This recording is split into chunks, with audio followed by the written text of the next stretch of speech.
Is less really more? We hear that phrase thrown around a lot, and I've never really stopped to think about what that means in my business. I mean, I guess I have in some ways as I have honed in on certain channels and things like that for my content. But the idea of doing less and actually making more progress feels a little too good to be true sometimes, right?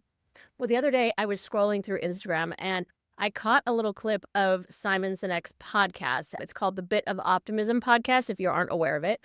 And he was basically talking about this, but as with anything Simon Sinek does, it just felt more intentional than the way I had been thinking about it. So I thought, okay, I talk a lot here on the channel about simplifying things and letting things be easy.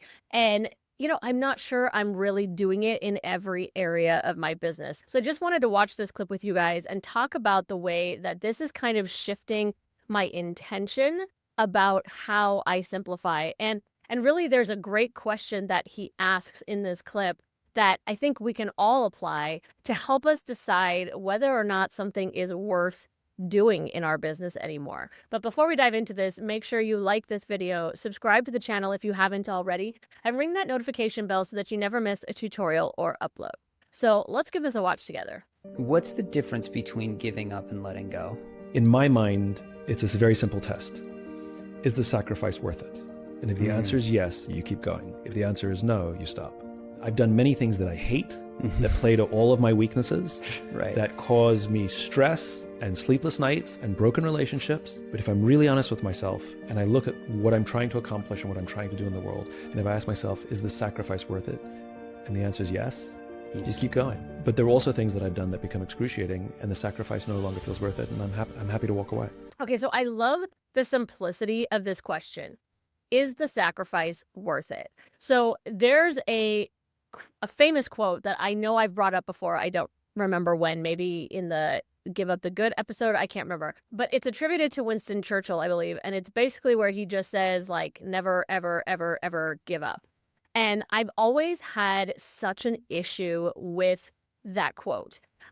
Not the intention behind it, because I definitely understand what he was getting at. He's saying, don't give up, be persistent, show up. And realistically, especially when it comes to business, the people who are the most successful are not the ones who are the smartest or have the most help or have the best idea. They're the people who keep showing up.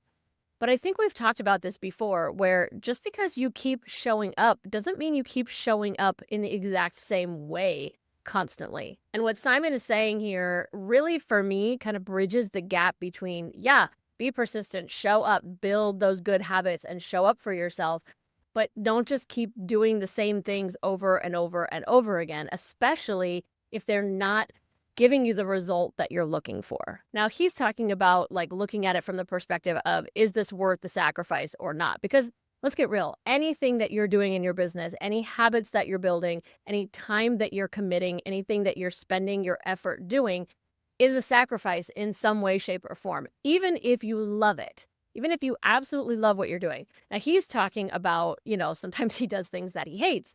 And we all do, right? I mean, for you, that might be learning the tech stuff, which I happen to love, but you might hate it, right? But just because you hate it doesn't necessarily mean that it's not a necessary part of your business. Just like for me, I've talked before about how the idea of sales and being salesy is not my favorite thing. I definitely used to hate it. But as I have learned how to have those conversations and what that really effectively looks like for me and in my business and with my values and personality, I have begun to hate it less and less. And I think that's not something he's really talking about here. I mean, he's not really saying learn how to do it in a way that you end up liking it. But I think that's a part of it, honestly. I think what he's saying is, look, there are things that you love that are ultimately not worth the sacrifice. And there are things that you hate that maybe actually are. When you're deciding what to keep doing in your business and what to give yourself permission to let go of. I really like that he mentioned, like, it's not just giving up on something, it's letting go of something, because just like what Mel says, right, that's so much more intentional. Giving up feels like you are defeated, right? Like you're walking away from something, versus letting go of something because it ultimately not serving you, not serving your business anymore. And that's where you have to be able to make that decision whether or not it's worth it. Because realistically, a lot of times I at least, hold on to something because we feel like we're supposed to be doing it. We're shoulding all over ourselves. Or because we feel like, well, if I just keep going, if I just do this another week, another month, it's going to catch. And if that sacrifice feels worth it, if the ultimate goal, if the ultimate destination is something that is worth the effort and time and energy that you're giving it, then yes, keep doing it. But let's just say, for example, that you are trying to start a YouTube channel. And I'm only going to use that because it's one of those things that I know takes a lot of time to grow and build. But I also know there are a lot of people out there that make it look like it should be super simple and easy. And that, look, that's a different conversation to be had. But, you have to look at how much time and effort are you actually putting into the growth of that channel? How much time are you spending filming your content, editing your content, getting everything ready to go? If it feels disproportionate, not with the progress that you're currently making, but with what the ultimate goal would mean in your business, then yeah, it's not worth it. Now, does that mean you just walk away from it? Not necessarily. I think that's when you have to decide, is this something that I can take what I don't love about it and find a way to make it something that I do love? And that's where, for myself, when it comes to like sales, I knew that sales wasn't something I could just not do in my business. I mean, that was kind of a given, right? If you're not doing sales in some capacity, then you don't have a business. So while I didn't like the way I was doing it, I knew that ultimately it was worth the sacrifice of putting myself out there because it meant that I would end up with a business. I didn't love it, but because I knew I still needed to do it, I knew it was still worth the sacrifice. I shifted it and made it into something that I no longer hate doing. So that's one approach you can take when you realize that, yeah, something is worth the sacrifice, but like maybe the sacrifice is more than it needs to be. Maybe I can simplify my process and make this a little bit more fun for myself so that A, it's not as much of a sacrifice and so it feels more proportionate, but B, that I can actually start enjoying it more. But then the other option is to say, well, look, no, it's not worth the ultimate outcome. Even if I were to simplify this, what I would get out of having this successful channel is not worth even a more simplified and a lesser sacrifice than what I have right now. And the reason that I specifically said you don't look at it in proportion to your current progress, where you are right now, is because I don't think anything is going to feel like it's worth the sacrifice when you look at it where you're at right now.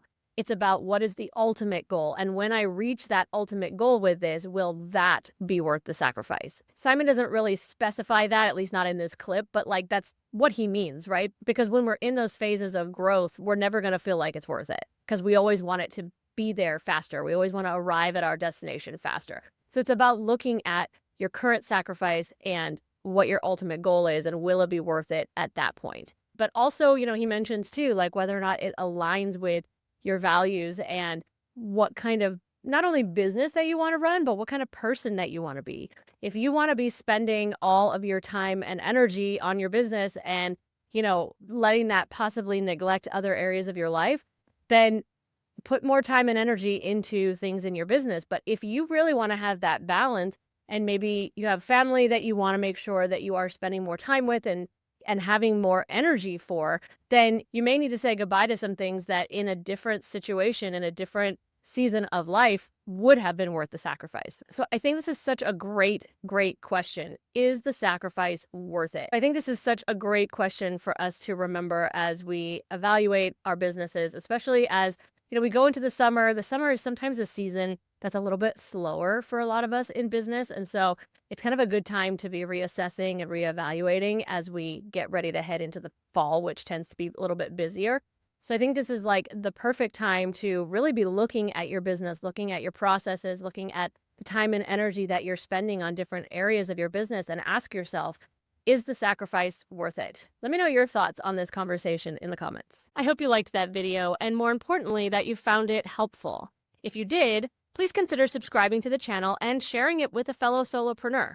And make sure you check out the description for links to how we can connect and maybe even work together.